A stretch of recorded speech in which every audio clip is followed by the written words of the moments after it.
alaikum. I am Dr. Nida Waheed and today I will discuss how to calculate your blood lactate level. Basically, this chapter is the part of exercise physiology, OSPE और exercise physiology practical. Blood lactate level आपको कब करना है, इसके दो आपके पास practicals हैं. एक आपने रेस्ट और एक्सरसाइज के दौरान करना है, दूसरा आपने लैक्टेट एक्युमुलेशन एंड जब स्टार्ट हो रही है और लैक्टेट थ्रेशोल्ड कब हो रहा है, थ्रेशोल्ड आपने वो पॉइंट लेना है. तो अगर आपको पता है आपके पास दो एनर्जी सिस्टम होते हैं, number one is aerobic and second is anaerobic. In aerobic system you are using oxygen as a source of energy and in anaerobic you are not using oxygen. तो एनारोबिक सिस्टम के दौरान आप जब आपकी body में oxygen produce नहीं हो रहा तो आपकी बॉडी में क्या होता है, लैक्टिक एसिड प्रोडक्शन स्टार्ट हो जाती है. जो क्योंकि जो आपका जो भी आपकी ऑक्सीजन डिमांड आपको मिल रही है, ऑक्सीजन नहीं है तो उसका जो बाय प्रोडक्ट है वो आपके पास लैक्टेट की फॉर्म में होता है. लैक्टिक एसिड प्रोडक्शन देखें, लैक्टेट प्रोडक्शन हम देखें तो मसल्स में 0.13 mm मोल पर केजी है. आपके पास ब्रेन में 0.14 है, आरबीसी में 0.18 है, डब्ल्यूबीसी प्लेटलेट्स रीनल मेड्यूला गट म्यूकोजा में 0.11 मोल एम मोल पर केजी पर आर है. स्किन में देखें तो 0.11 एम मोल पर केजी पर आर है. लैक्टेट प्रोड्यूस कैसे होता है, सबसे पहले हमारे पास ग्लूकोज एंड ग्लाइकोजन होते हैं जो कि ग्लूकोज 6p पे कन्वर्ट होते हैं, then fructose, then triphosphate, then उसके बाद पायरुवेट की फॉर्म में, और देन वो लैक्टेट प्रोडक्शन करता है. लैक्टेट थ्रेशोल्ड बेसिकली क्या है कि वो point, the point eight which lactate accumulates faster that it can be cleared and begins to accumulate in the muscles. Lactate threshold वो पॉइंट है जब आपकी बॉडी में बहुत ज़्यादा लैक्टेट प्रोड्यूस हो रहा है, accumulate हो रहा है, अब वो आपके मसल्स में जाके accumulation स्टार्ट कर दे. लैक्टेट थ्रेशोल्ड लेवल वो होता है. यानी जब आप एनारोबिक एनर्जी सिस्टम को यूज़ कर रहे हैं तो लैक्टेट जो अक्युमुलेशन बढ़ जाती है और वो मसल्स में अगर जाके सेव हो जाए तो लैक्टेट क्या करता है, फटीग कॉज करता है. एसिडोसिस हो जाती है बॉडी में, हाइड्रोजन आयन सेव हो जाते हैं, मसल्स कॉन्ट्रैक्शन करना मुश्किल हो जाता है, हैवी लेग्स हो जाती है और आपका जो वर्क है वो स्लो हो जाता है. तो अपनी एफिशिएंसी को बढ़ाने के लिए, इंक्रीज करने के लिए आपको क्या पता होना चाहिए, तो आप अपने जो लैक्टेट थ्रेशोल्ड लेवल है, एलटी लेवल है, उसका आप फास्टर कर सकें ताकि आप जो है जो कंपटीशन में हिस्सा लें तो अगर आप अपने लैक्टेट थ्रेशोल्ड लेवल पे काम कर सकेंगे तो आप क्या करेंगे, आप विन भी कर सकते हैं आप कोई भी कंपटीशन. तो आपको पता होना चाहिए आपकी एफिशिएंसी को बेहतर बनाने के लिए.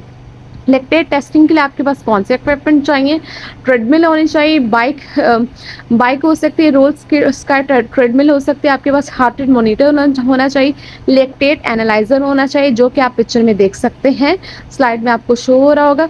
बेस्ट रिजल्ट्स के लिए आपने क्या करना है, 12 घंटे पहले, टेस्ट से पहले, पेशेंट जो पर्सन एथलीट उसने एक्सरसाइज ना की और दूसरा कोई भी खाना, अल्कोहल, कैफीन, टोबैको एटलीस्ट 3 घंटे पहले ना लिया हो टेस्ट से, ठीक है. यानी 12 घंटे पहले एक्सरसाइज नहीं करनी और 3 घंटे पहले आपने इस तरह की चीज़ें नहीं खानी जिसमें कैफीन हो, टोबैको हो या अल्कोहल हो या फूड नहीं लेना है.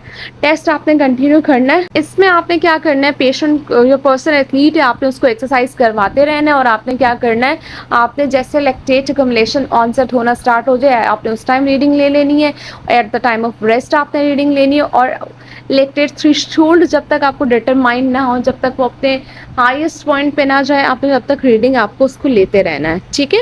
फिर आप उसको ट्रेनिंग कैसे करवा रहे होते हैं, आपकी ट्रेनिंग करवाने के लिए बहुत ज़्यादा ज़रूरी है कि आपको पता हो कि इस पर्सन का लैक्टेट थ्रेशोल्ड लेवल क्या है.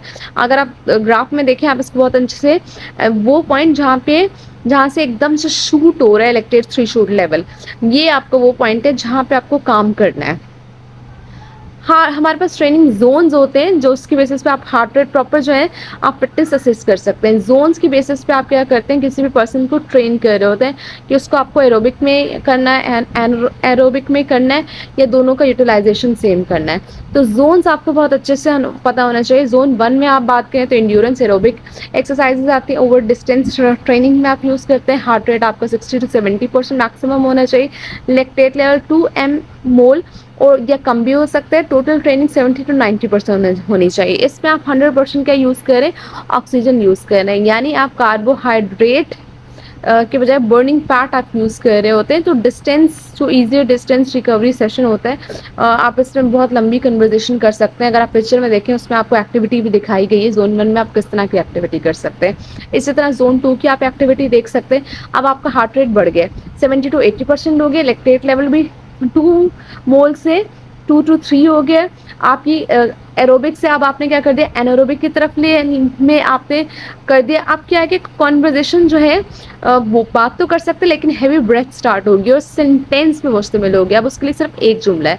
जोन 3 में आप देखिए, जोन 3 की आप एक्टिविटी पिक्चर में देख सकते हैं। आप क्या है, न्यूरन स्पीड बढ़ गई, हार्ट रेट आपका मैक्सिमम 80 to 90%, यानी आपने उसकी भी वैल्यू बढ़ गई है। इलेक्ट्रेट 3.5 से 5 हो गया है। अब जो है बात करना जो है बहुत ज़्यादा मुश्किल हो गया है, यानी अब वो सांस लेते लेते जो है वो बात करेगा। जोन 4 में देखें तो अब आप 90-90.5% हार्ट रेट यूज़ कर रहे हैं। लैक्टेट 5 to 10 हो गया, आपकी एक्टिविटी ज़्यादा बढ़ गई है। अब 1 से 2 लफ्ज़ भी कहना ज़रा मुश्किल है, लेकिन वो बात कर पा रहा है। जोन 5 की बात करें जो हाई स्पीड है, अब उसके लिए बात करना बहुत मुश्किल है। आप 100% हार्ट रेट यूज़ कर रहे हैं। शॉर्ट है, फास्ट है, बेस्ट है, 5 to 15 सेकेंड है, दैट इज जोन 5। तो जब भी आप पेशेंट को, जब पर्सन को, एथलीट को ट्रेन करवा रहे होते हैं, तो उसको जोन के हिसाब से करवाते हैं। That's all about today's lecture. If you have any question, any query, you can comment in the comment section. If you like my video, then please subscribe my channel. Thank you. Allah Hafiz.